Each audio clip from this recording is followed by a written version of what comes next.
I do this shit for Vegas. About to shut the world down. World domination. People, we are back at it again with the Budtenders podcast.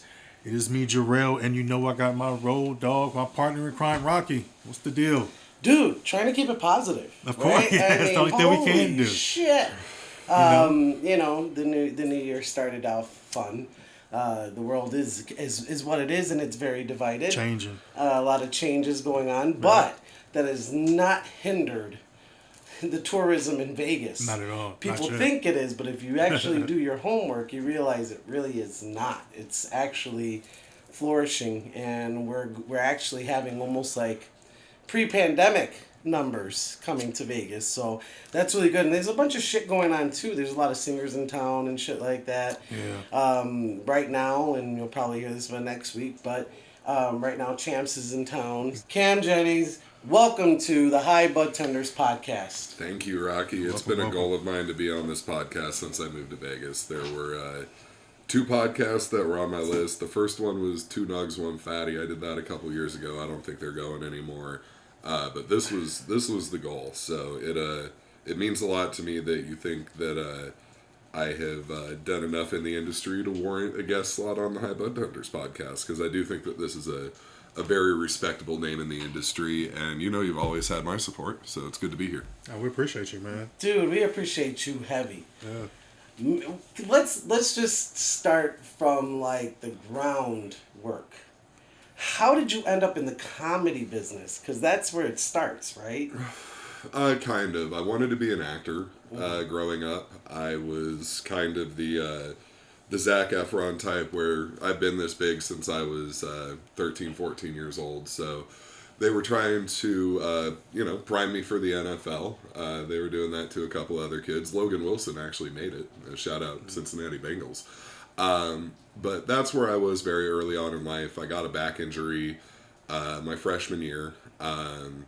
Kind of got dumped by the football guys and was worthless. I found my way over to the drama department, and they took me in. And made some new friends there, and that was kind of the first time I had to like accept a failure and reinvent my life and move forward. And freshman in high school. Fell in love with that. I actually ended up getting a job with Painted Past Productions. I toured Germany, Belgium, and Luxembourg when I was 16 with Army Entertainment. And that led to me dropping out of high school because that was my becoming a man journey. And then I had to do something. So when I was 17, I was a pretty well-known drug dealer in Casper, Wyoming. What were you selling? I was selling pot. Okay. But there was a short stint where I got a little out of control, and the things that I was using outweighed the things that I was selling more. So I developed a really bad problem with ecstasy. I developed a really bad problem with cocaine. Used the cocaine to get off the ecstasy, and then ended up with coke addiction. It got to the point where I just can't do anything small, and next thing you know, we're a syndicate, and the main guy that, you know, he was selling all the drugs. He got busted, and myself and my other friend at the time, she moved somewhere else in the country. I moved to Denver, Colorado. That's how I got my dog Sweets that just passed away. It was her. Sorry to hear about that, by the way. Thank you. It was her dog. We went down there. I moved to Colorado, laid low for a few months. And then I realized that nobody was coming after me. Yeah. You know what I mean? Like, I left. I wasn't their problem anymore. I was still really young, so I didn't know what the severity of the situation I was getting into was. Right. I wanted to pick back up on those actor dreams because I had gone so far, and then I had, fallen into addiction, which I was still dealing with on the coke end. But I decided I wanted to be an actor, and that I didn't want to go through the process of auditioning and headshots and all that. And a lot of my favorite actors started as comedians. Yeah. So I didn't necessarily have any kind of passion for stand-up comedy. Yeah. But I got into it, and I just went. And, next thing you know, we're looking for sponsors, and we kind of turn out to be... You know, I had linked up with an elder comedian that he had the connections, I had the business steez, and we moved forward on that.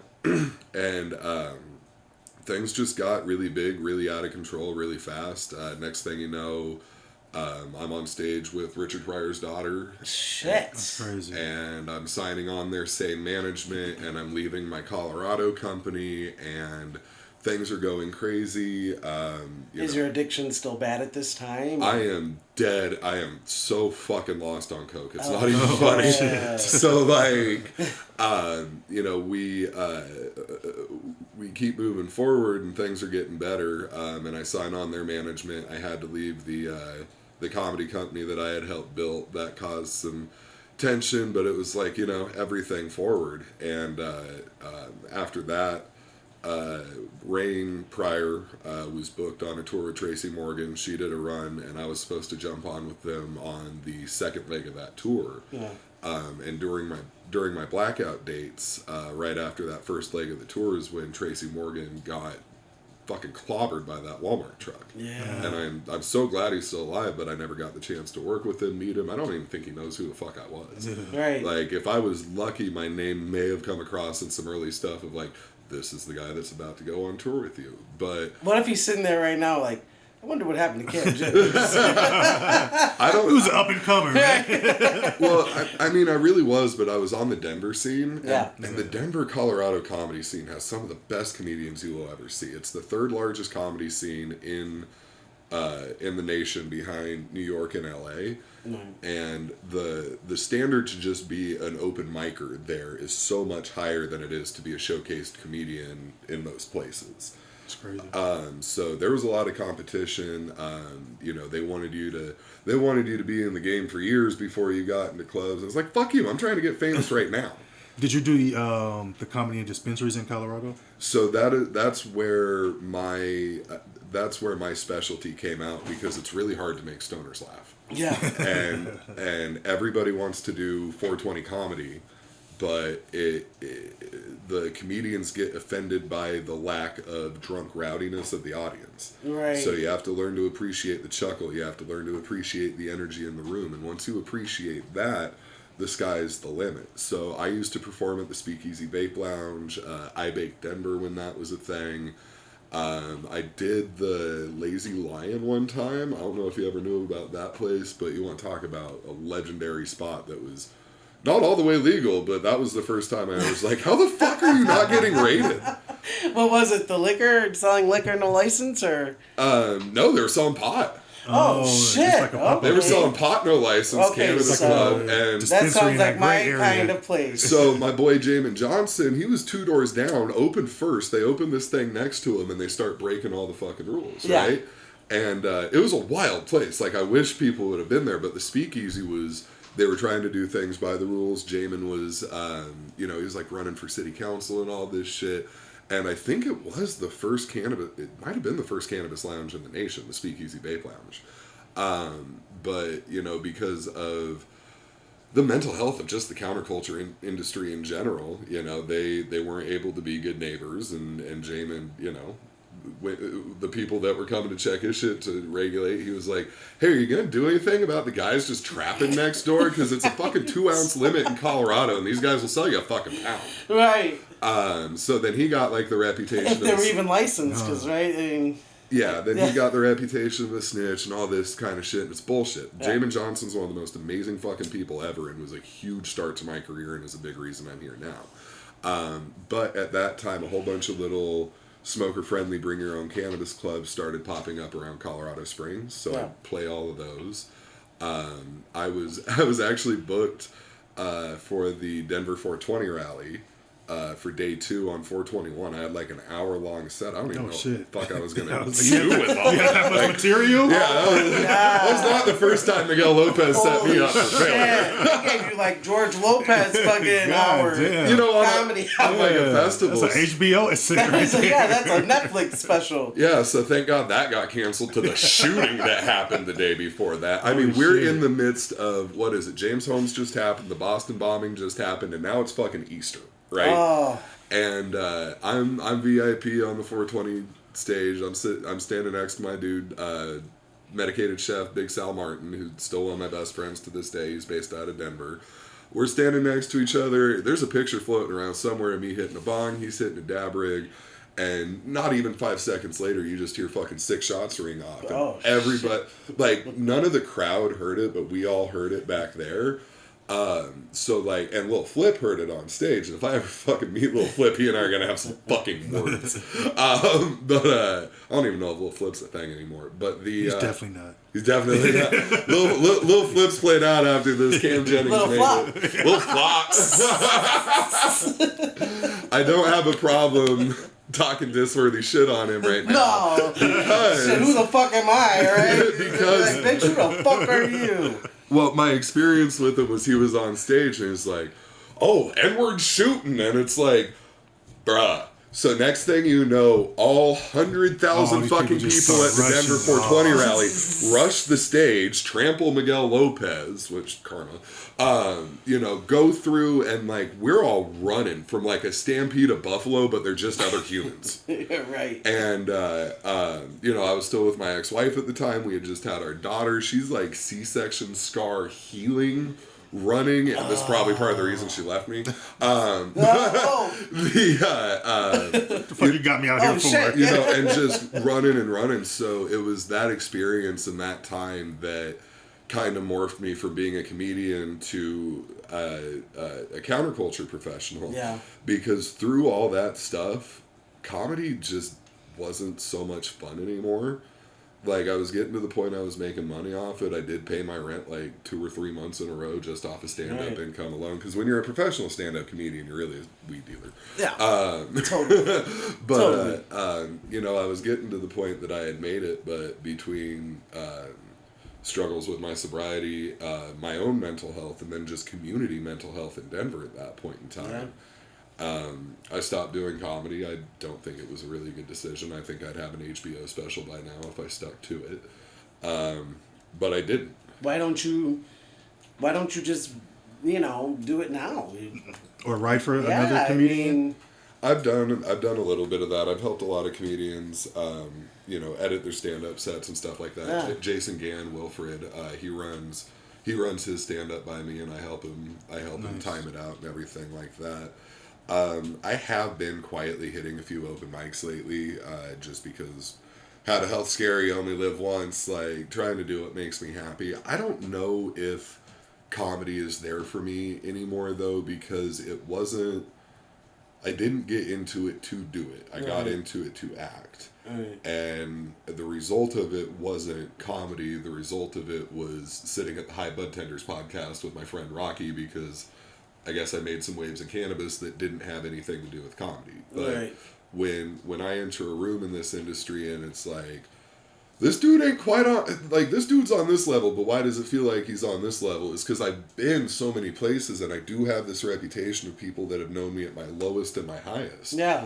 I'm only 31 years old, so I'm still very much in that entrepreneur stage of, you got to fail 1,000 times before you succeed. And I hope I'm on like 750 or like 800 and we're like nearing the last 20% of shit that just hasn't worked out. But over the last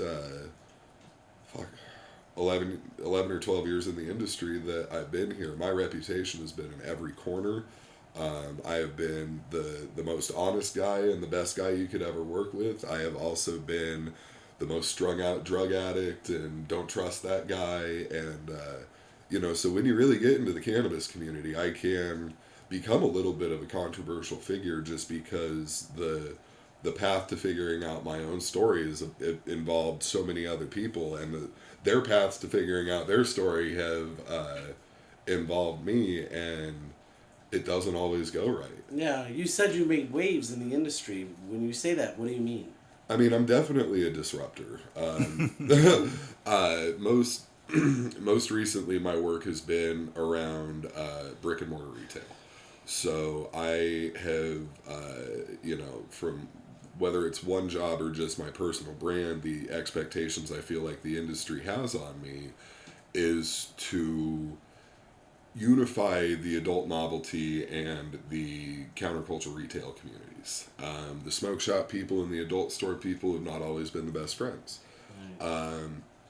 Amazon is a thing now. Right, and it's a real thing. The smoke shop people, they have a little bit more protection there, but the adult store people, when you're going into an adult store and you're not desensitized like me, like there's a little bit of extra heartbeats and you're feeling like you're in a place you're not supposed to be. And even though in 2025 they're all couples boutiques and they should be very inviting to go into, there's still that part of our head that says, I'm not supposed to be here, somebody's going to see me here, somebody's going to take a picture, all that.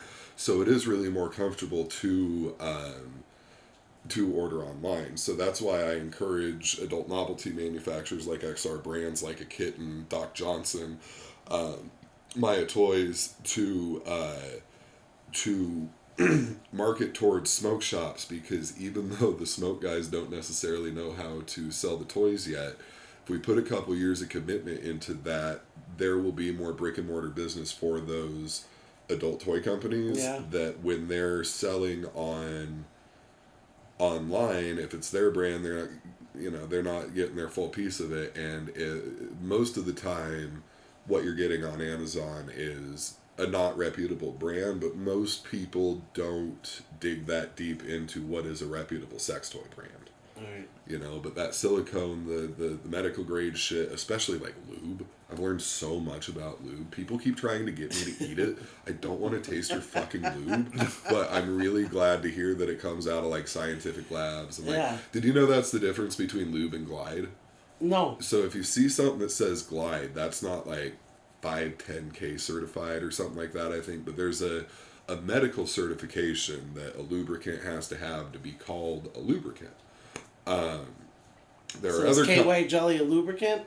KY Jelly, I believe, is a 510 lubricant. Okay. Maybe. Yeah, I don't work with KY. The brands I work with are Swiss Navy, Joe. Well, no, more hardcore stuff. That's just the over the counter, and so I have to that's the most popular. Yeah, that's the most popular brand that we could think of, and sometimes people don't want to go into the sex stores. So for those folks, we wanted to cover that. What I don't get is why they're selling sex toys at Walmart now. Because they're putting them behind a glass case. Oh, we're in Vegas. You haven't been over to the pharmacy? You can buy. Is that in the right? pharmacy? Yeah, and they're in the pharmacy? Wait a minute. What? Really? And like they don't say like great value on them or anything, but they're using their own manufacturing partner. I think it's like Plus One something brands, but I don't support buying toys in CVS, Walmart, etc., etc. CVS is a little different. I shouldn't say CVS, but Walmart especially, places where there aren't multiple options, where they're trying to take over the market and push out. My friends that have spent the last 25, 30 years of their life in handcuffs, just like the fucking weed people, in raids and tax shit and all the bullshit that we get, they've dealt with. Please tell me that all sales are final. Gotta be. Please. I'm gonna give my. This has actually been a fun controversy. So yeah, don't ever return a fucking sex toy. Oh man. But there's a company called Like a Kitten, and they have a lifetime warranty on all of their sex toys. So if your vibrator breaks, you can put it in a plastic bag, send it to them. They'll look at it, throw it the fuck away, and send you a new fucking sex toy. That's so great. There are warranties, there are stuff like that, but yeah, never try to return a used sex toy. When it comes to that brick and mortar store, all sales are final. Yeah, because usually that's the case. When you go to a sex store, you ain't returning shit. No. Right. Hell no. No. Yeah, it's just and I wouldn't even, if the tape didn't work, I would not have come back. If it got jammed in my VHS player, I'm not coming back with that shit. Old VCR got I'm being like, this head is thrown away. defective. You do have the energy of somebody that would still have a VHS player. Like, I feel like Rocky's a little retro. So if you were like, bro, we're about to watch the movie Speed on VHS. Let me rewind it first. Dude, I watched that shit yesterday. I just watched the shit. I can show you on my HD. I swear to God. I just watched it a couple of days ago. That was the first movie growing up, the first rated R movie that my parents would let me have this VHS in my room for. And bro, I forgot how bad the acting in that shit was. Keanu Reeves is so bad. Dude, it's not even Keanu. He's doing his best carrying the supporting actors. That is front to back. An amazing movie with the worst acting. It's one of my favorite movies. I watch it every time it comes on. My wife loves it, so I get to have to watch that. I watch repeated films, and that happens to be one of the films. Anything with Sandra Bullock in it. That she's in Speed, right? That's Yeah, Speed, and then she did Speed 2, but Was that one on a boat? But Keanu didn't, and they're on a boat, and they just got like a Keanu fucking lookalike that's going up against William Dafoe. Yeah. And William Dafoe's about to bomb the fucking yacht with a golf bag. Holy shit. Yeah, see, that's the sign of the times, though. That's the fun part of watching movies from the 90s. You know what's crazy? Speaking of the 90s, have you seen how much VCRs are selling for now?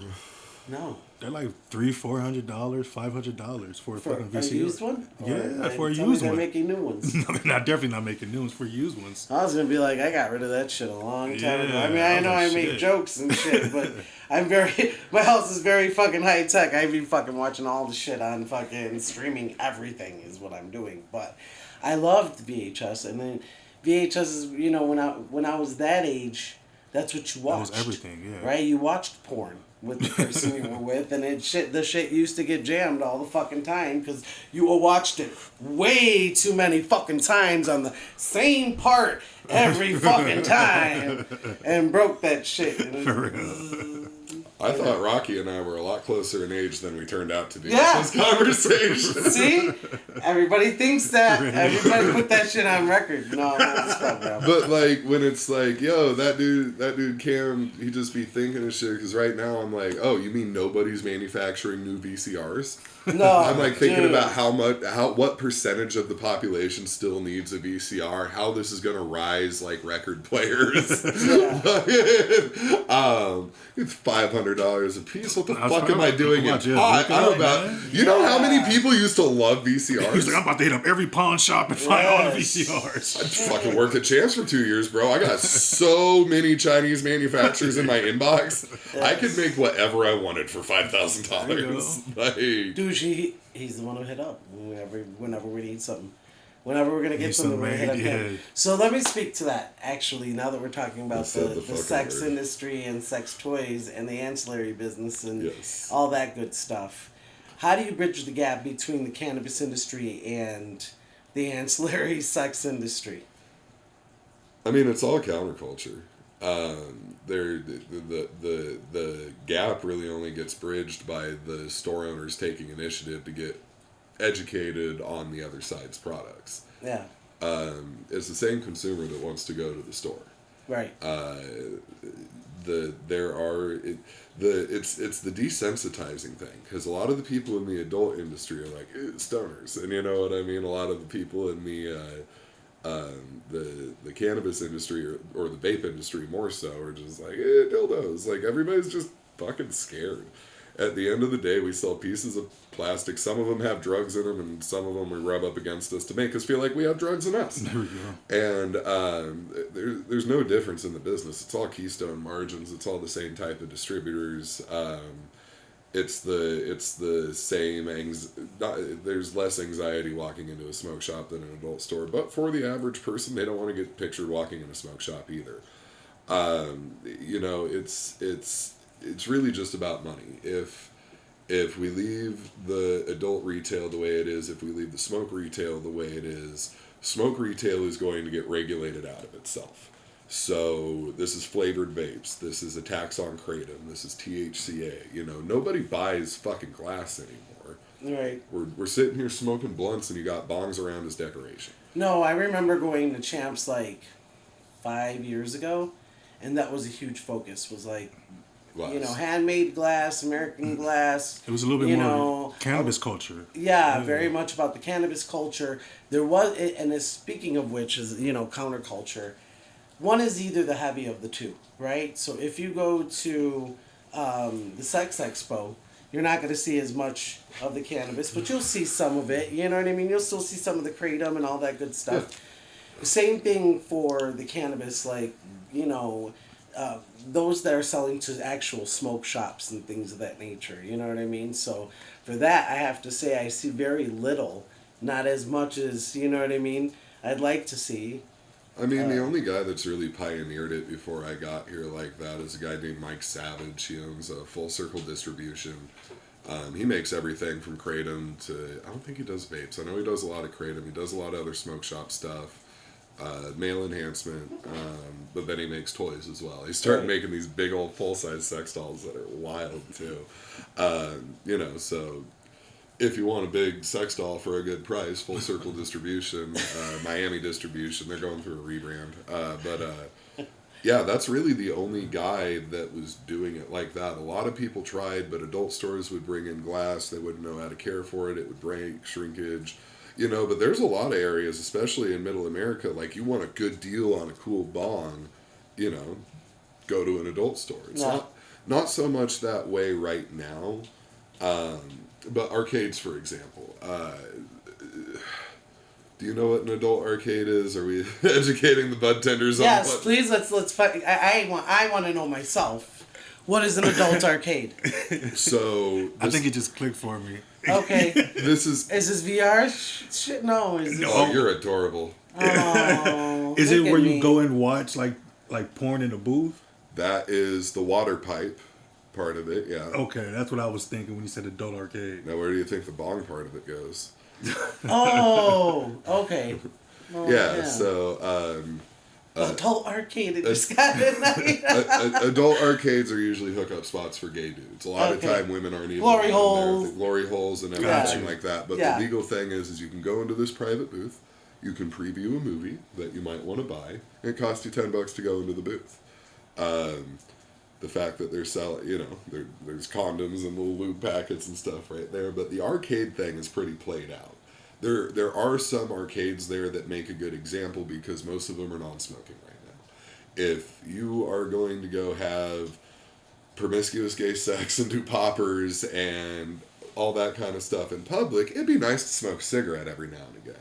So anywhere that has an adult arcade that isn't selling nicotine vapes and looking the other way when they're smoking those in the place that they're looking the other way on a lot of things anyway, they're losing money. Why would you not sell vapes? I get why you don't sell cigarettes. You can't smoke in there anymore. Right. But you don't give a fuck if they vape.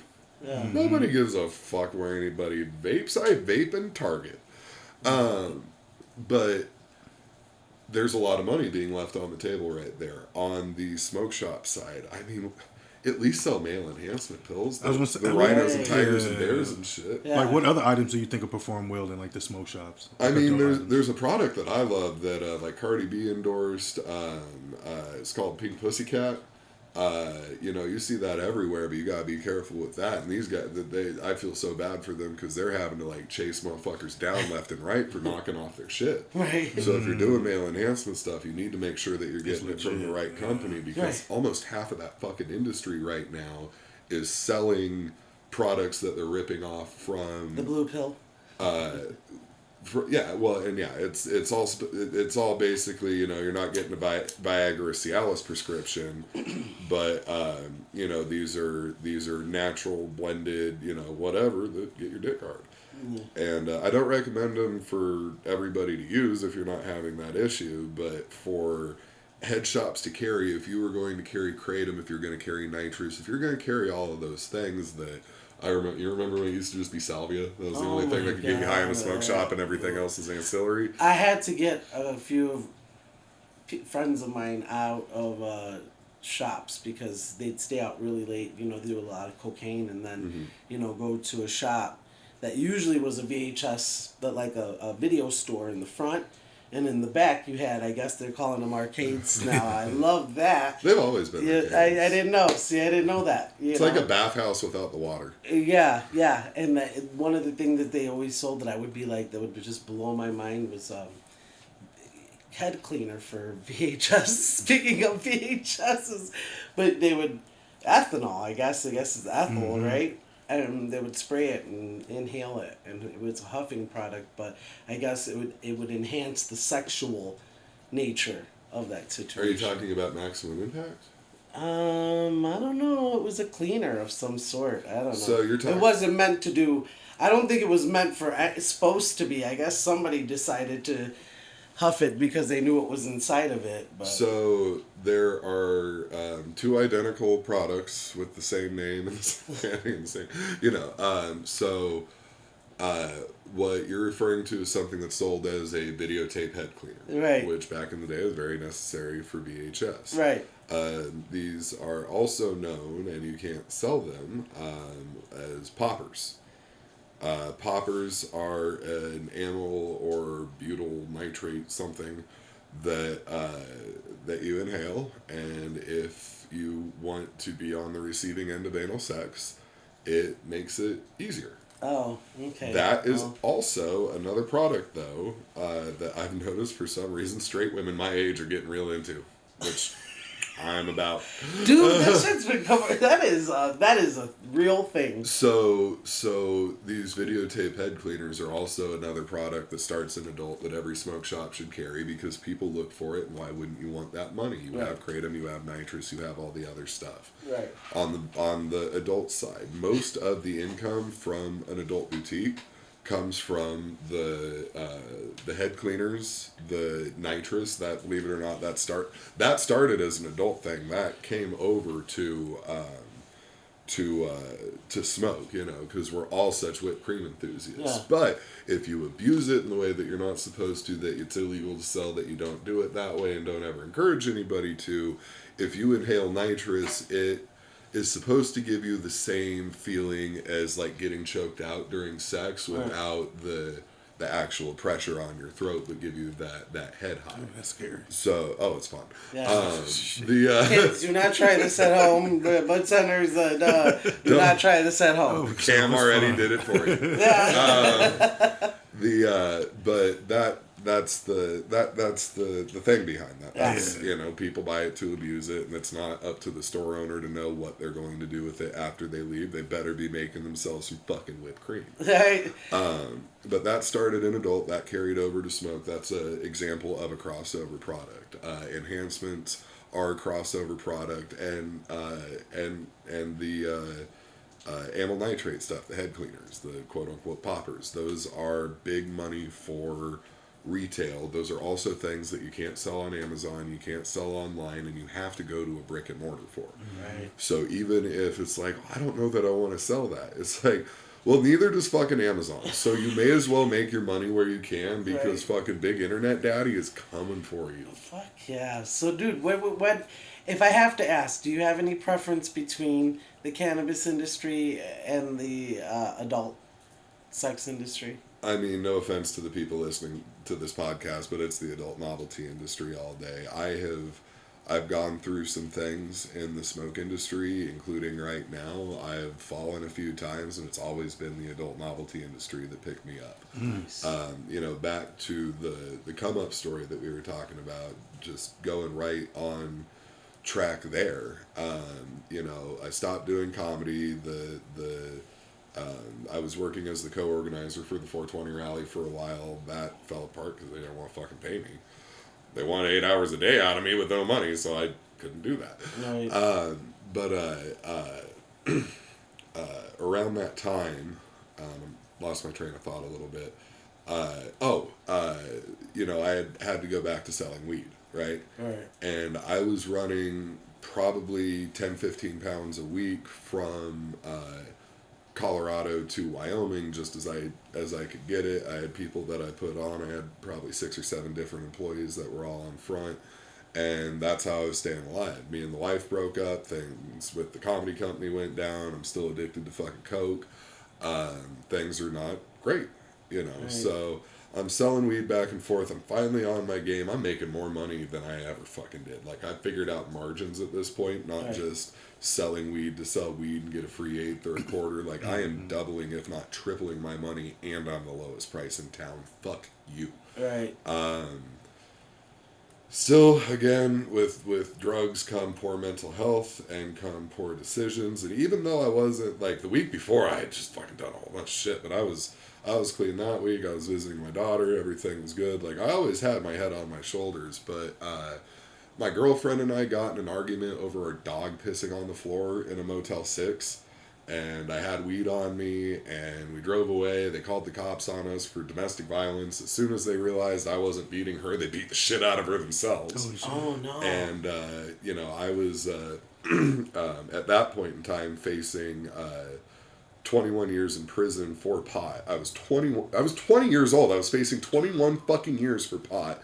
It was 10 years for possession with intent, 10 years for conspiracy.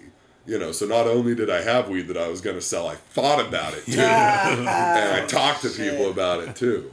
And then my favorite, 1 extra year misdemeanor for interference with a peace officer. That one was real. They were all real. But so I went down really hard. Nobody from the 420 days, nobody from Cannabis, nobody from the comedy days even reached out. I was completely alone. I learned the definition of fair weather friends. It was a really young lesson on, you know, picking your circles wisely and understanding that you are a product of your environment, and you can only control who you are as a person by controlling where you go and where that environment turns you into. Yeah. You know. So when I was there, you know, and I got released back to Colorado on probation, and they required me to have a job. They also put the shit on my record that made people not want to hire me. The jobs they were telling me to get, I'd sit down and I'd interview, and I've always spoken like this, and I've always been very direct, and I'm overqualified. If you're smarter than the fucking GM, they don't want you to work for them. Like, you're gonna cause some problems, which I do when I'm in environments of just people that aren't very smart. So like that didn't work out, and I'm in this weird middle space, and man, I remember I was trying to sell Cutco to like all the 420 people, and they're like, Cam, I thought you were sitting down with like a proposal. I thought I was like about ready to spend $50,000. You want me to buy some knives? Get the fuck out of my house. What happened to you? And I'm like, I'm still 20 years old, guys, you know? So, you know, this like the up and down thing, and where my story's just in every corner. So, I went back to Colorado, can't find a job, I'm on probation. The only place that would hire me was Pleasures Entertainment in Denver, and it was selling sex toys. I thought that was cool, because it was like, I went from bongs and worked from, you know, smoke shop to smoke shop a little bit and sold pot. Like, I could sell some dildos and porn. Like, this sounds on brand for me. So that's where it started. It does, bro. And they let me know that it's like, you know, this is a good job. It's hourly plus commission. So we'll give you $9 an hour, which at that point in time was actually really fair. Plus, if you hit these numbers, you'll get 5, 7, or 9% of the drawer. And one thing about me is I don't actually watch porn much. I watch some kink porn, but like I don't know all the porn stars, all that other stuff. I don't know how to sell that shit. So I got invested in the toy part because I do masturbate, and I learned all about the toys and all about the products because that's where the commission was. And if I could sell 2 of these $100 vibrators a day, everything else would come in, and I'd always hit that commission. So my $9 an hour would turn into $17.26 an hour, and I'm really killing it. The only downside is I have to clean the arcade every night. That was when I made the connection. I thought about that. I was like, wait, he has to clean that? That's what you did for years? So Lord have mercy. The interview was at the biggest location they had, and he's like, you have the job, but it's peak arcade hours. You have to go back there, touch the back wall, make it back out here alive, and if you still want the job, it's yours. And I did, but oh my God, like I understand why that was part of the interview. Wow. You know what I mean? It was scary, dude. It was like Rammstein concert opening scene of fucking XXX scary. Like, it shouldn't be this scary, but oh my God, it's scary. Yes. So please tell me the end result is that the people are much more professional and you love the industry because They are. They've had my back every time I've fallen. The adult industry has been there to pick up the pieces, and that is where I owe my loyalties. I smoke more weed than anybody I know. I have a pot leaf tattooed over my left nipple. I am committed. I am a stoner. I am, and I know I have a lot of influence in that space. But when I consider myself a professional, I do consider myself an adult novelty industry professional more than I do a cannabis industry professional or otherwise, because that's where I got screwed up a lot. I can't work at a dispensary. I have a cannabis felony. My rights got restored last September. I might be good now, but cannabis felons like me, I didn't do any time. Yeah. They told me I was gonna spend as much of my life as I had lived up to that point. Guess what? The next half is in prison, buddy. Yes. All because your back hurt and you fucking didn't want to take Oxy and you went from there. But I can't work in the cannabis industry like that. So when you met me, I was doing a lot of the licensing stuff for Wilfred, and a lot of my deals would fall apart because people would invite me or him or whatever out to their cultivation center. I didn't even want to step foot in it. I didn't want to put them at risk. Right.